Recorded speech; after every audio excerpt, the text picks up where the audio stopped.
লক্ষ্মীপুর সদর উপজেলার সোনাপুর ও চরভুতা এলাকায় আলাদা দুইটি ধর্ষণের ঘটনায় কবিরাজ আবু সিদ্দিক ও রুবেল নামে দুইজনকে গ্রেপ্তার করেছে পুলিশ। বুধবার রাতে পৃথকভাবে অভিযান চালিয়ে তাদের গ্রেপ্তার করা হয়। পুলিশ জানায় তাদের বিরুদ্ধে নারী ও শিশু নির্যাতন দমন আইনে সদর থানায় পৃথক দুইটি মামলা দায়ের করেন ভুক্তভোগীদের পরিবার।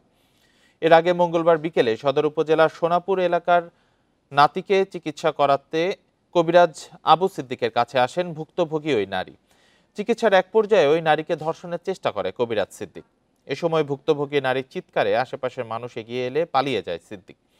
বান্ডেল থাকলে প্রতি সেনমানিতে টাকা বাঁচবে।